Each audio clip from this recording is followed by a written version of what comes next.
everybody, welcome back to the channel. This is Jacob. Shoot, man, I don't even remember how to do an intro. Whatever. Anyways, welcome back to the channel. Today's video is going to be a little bit sad, almost. I mean, it's kind of like, you know, I opened up the garage. You know, I walked out and I had the idea to do that little slow shot stuff because, I mean, you can see that everything's just sitting there. There's weeds growing on everything. I mean, I've been dead on YouTube. I haven't uploaded anything. I mean, I uploaded a video of this like a week or two ago whenever I got it. And this is parked in the Honda Rubicon spot. But I'll tell you what motivated me, in all honesty. Braden Price just motivated me to come make a video on my Rubicon because he just bought a 21 model deluxe. And let me tell you guys, within a year, I'll be getting another brand new one probably. This is the longest I've had a four-wheeler now. This one's a year old now. I haven't had a four-wheeler a year yet, so it'll probably be getting replaced soon. But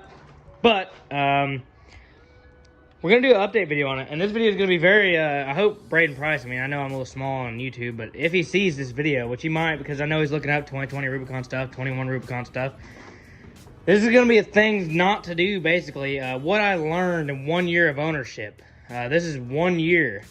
So this is going to be like the 1 year review, I guess you could say. 1 year review, 1 year ownership, do's, don'ts, things I liked, things I disliked. So without further ado, we're going to have to not open up that door. We're going to have to do a cold start on this bad boy. Not bad boy. It's not a bad boy. It's a Kubota. But, and then we'll start up this and we'll take it out and we'll show you guys what it's all about. We're not going to do a whole lot of riding with it. I mean, we might. I don't know. Anyways, let's get right into it. 3.8 hours on the clock. Should crank right up. It's been sitting for a week, over a week.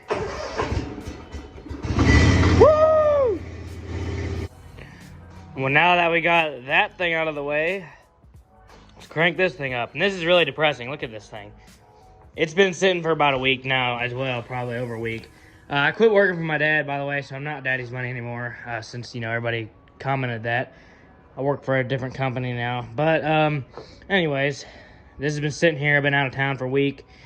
The last time I rode it, it saw some abuse, and that's basically this thing's life. I've been scared to take it out to like Lake Hauser or anything because of the reliability standpoint. But then again, I'm not scared to take it out, you know, when I'm feeling a certain way and just rip it everywhere and just full throttle everywhere, and it still runs. So that's the way this thing's life has been. It's been pretty rough. But let's get on here and see how she cranks up. Keep in mind, I blew the top end. You see, it was parked in third gear. I mean, what in the world?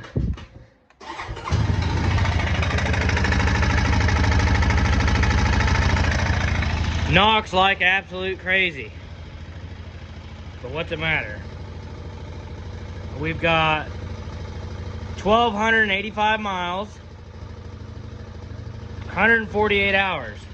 So let's take this thing out here somewhere and then we'll get into it.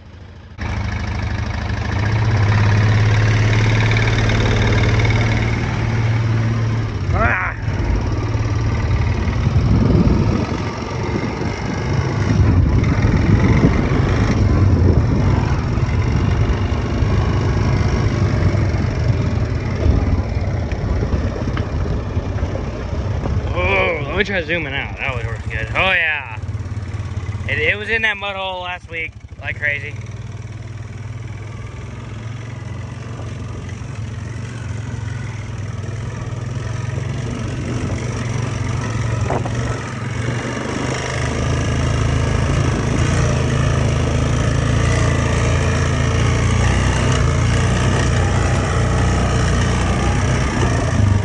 Apologize for not making more videos. I really do. Let's park right here. This is a good spot. Oh my god, just listen to that. Woo, buddy.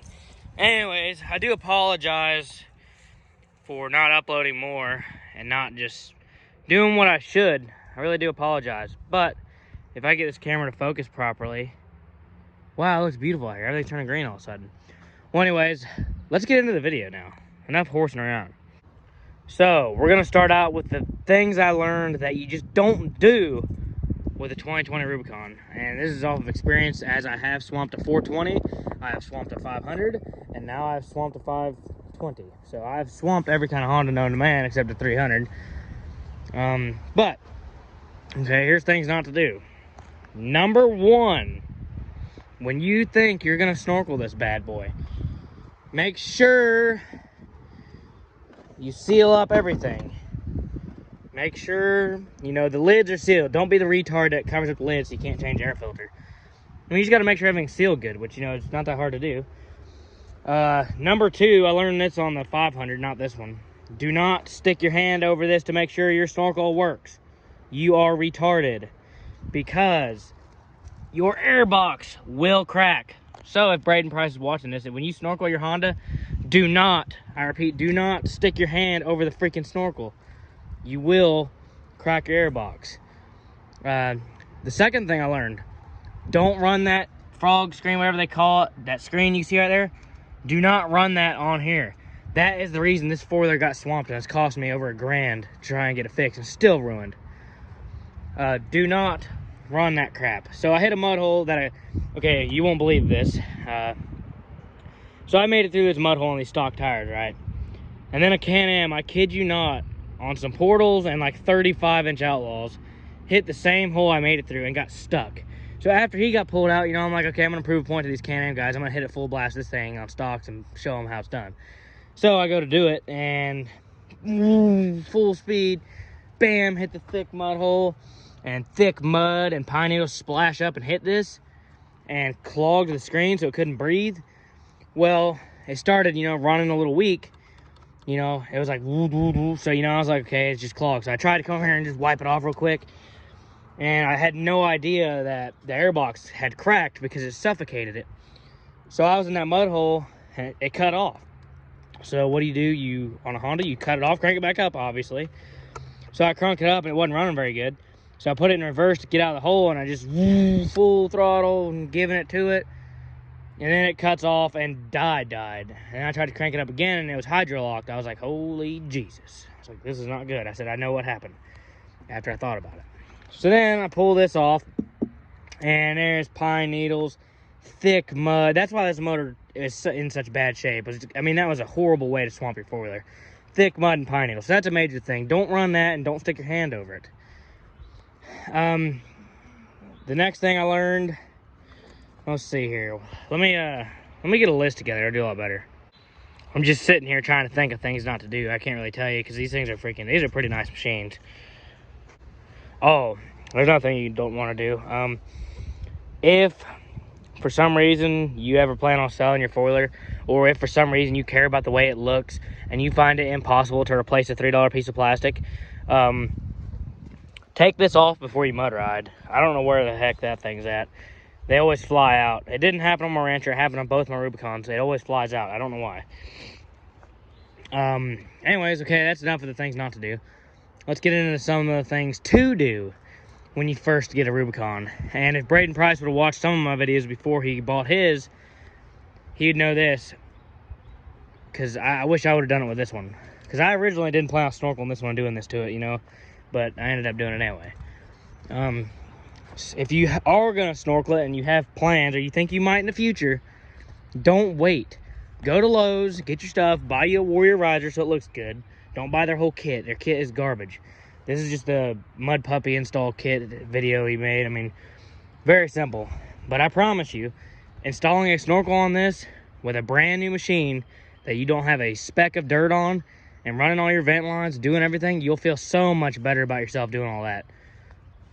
The next thing that you should do is do your break-in period valve adjustment. I did that on this one. Obviously, that's irrelevant now. It didn't really matter. But if you plan on making it last and keeping it, just do your valve adjustment. It's so annoying hearing a guy's Honda crank up here, tap, tap, tap, tap, tap, tap, tap, like crazy. And he's like, oh, it's a Honda thing. It's a Honda thing, which, yeah, it is. I mean, but that's only because idiots don't do their valve adjustments. Another thing to do, when you get a Rubicon, do not worry about breaking it in. Okay, everybody's like, oh, break it in. Break it in how you ride it. That's what I did. We're just fine out here. You know, motor's blown at 1,200 miles, you know. Bumpers beat up, all to pieces. It looks a lot worse than I remembered it, but, you know, whatever. Both skid plates in the front are broke off. The rear one's broke off. That axle's been replaced with an E-Select. That is a trooper, by the way, because that thing has not broke yet. And it's been popping since day one. Now, I know this thing's sitting on stock tires still after a year, which is kind of crazy. But it's not that I don't have the money. I do have the money for wheels and tires. It's that I honestly lost a lot of interest in riding four-wheelers. I don't know why. I just kind of got burnt out on it for a little while. But I guarantee you I'll make a return at some point, and I will get interested and motivated again. But for right now, this one's just going to stay the way it is. We're going to ride it. I'm going to try and get that motor back in right order here soon. I don't know what to do. I mean, it don't smoke or nothing. It just knocks like crazy. Exactly like it did before. I rebuilt the top end. Knock went away. As soon as I rode a little while, the oil wasn't cleaned up all the way, and I started knocking again. So that was just kind of a depressing thing. So whatever. But this thing will get returned back to its glory one day. It will make a return. This four-wheeler will. I promise. Oh yeah, I have another thing I forgot to tell you to do. While you're in there snorkeling it and everything, go ahead and pop this display out. You see how I have no moisture in there? Pop this display out, take it apart, seal it up really good. Because if you plan on going above the handlebars, that will get moisture in it. I don't care what you say, it will. Another thing, these grips right here are amazing. Get you some of these. Like, it's 1,200 miles. They still look pretty good. Very, very comfortable. I love them. Plastics are kind of junky, I think. Could just be my extreme abuse. Well, let's get into some things I like about it now. Also, this piece just mysteriously went missing one night when crazy things were going on. I really don't understand what happened. Another thing that I never understood was why nobody appreciated my custom badges here. Nobody appreciated these. I mean, these things were freaking. I put some work into those. Nobody even cared. Okay, so after owning it 1 year, the problems I had, this is pretty good for 1 year of 1,200 miles of hard abuse. Hard abuse. I'm talking hard. The only thing that has broke on here was this front left axle, which I take the back, it didn't break. I ripped the boot because of my own ignorance, and instead of changing the axle or fixing the boot, I replaced the axle. So that's not even a breakdown. The motor's blown up on the top end because of my ignorance. But as far as this, I haven't had any issue out of this yet. I haven't had any issue out of any of those controls. I haven't had any issues with brakes. I've done one set of brake pads on this thing in its whole life. Have not had any issues. I repeat, no issues. I mean, this thing has been a very rock solid machine. It has always cranked up. It has always ran perfect for me. Even with a blown motor, this thing has always ran. When I tore it apart to do the top end, it still ran. You can still crank it up. And that's why, with it knocking like it is,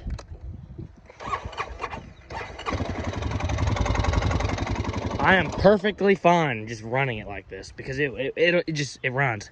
So I'm gonna run it until it explodes, and then we'll go about fixing it. If I had to redo the whole motor, it is what it is. So as far as reliability, I give it a solid 10 out of 10 on this machine. Looks, this thing looks pretty decent. I hate the red, by the way. I wish I had green, but you know, whatever. The bumper, I hated it when I first got it, but after everything I've done with it, it ain't too bad. I mean, it's pretty solid bumper. I did this big dent down here when it was literally like a day old on accident. I pulled on this with a winch, bent it because I was underwater very badly. I haven't had any overheating issues except when I first did the top end. I think I didn't have my coolant all in there right and whatever. Had overheating issues, but that's all went away. I haven't had one since. Skid plates could be a lot better. I don't like the skid plates. They were junk, obviously. Both the front ones broke off. I really don't even know where they are or what caused them to break off, but they have been. The rear one got ripped off by, you guessed it, backing off a trailer, and bam, rips it right off. So it's ripped off. Yes, I need to wash my four-wheeler, so don't say anything about that. I know that. You're not telling me anything I don't know. Oh, you abuse your quad. Oh my God, shut up. I know. Whatever. I don't care. I pay the payment. Yeah, I know I hate there's a payment. I wish I was a freaking millionaire. I just cash it off, you know. But, you know, at 17 years old, I really struggle to just come out with $8 grand and buy something like that. But within a year, it'll be paid off, and I'm getting another one. So, getting rid of this heap. If anybody wants to buy it now, you can come get it for $4,500. I'll sell it to you right now. $4,500 right now. Anyways, things I absolutely love about it is the comfort. This thing's very comfortable. You never get tired. Power steering has worked great for me. Seat's comfortable. Footing is comfortable. I like the pegs. I like the Footshift. Suspension's been great. It hasn't really gotten any stiffer since I got it. I mean, just a little bit, obviously, but not a lot. I love all the storage you get, even though, yeah, you see, it's not waterproof whatsoever. This one up here is pretty good. It's not waterproof either, but you see it's the one, it's the only one that don't have mud in it. This was pretty decent too, I believe. Holy Jesus. Yeah, it's been a solid machine. I really don't know what else to say. 1 year review. I mean, I'll show you the miles again.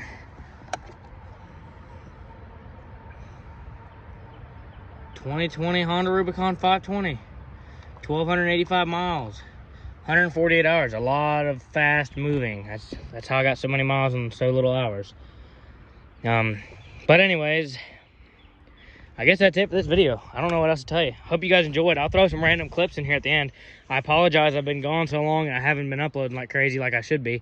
I appreciate the last video. Not the last one, the one before last. I had a video about my truck that did really good so far. It's at 6,800 views.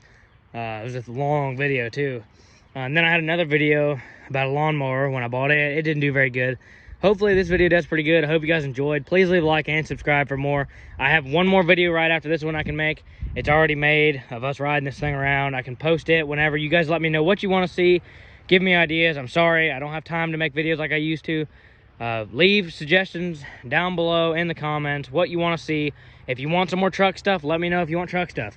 If you want some my financial advice as a 17-year-old that's not very financially, you know, whatever, blah, blah, blah.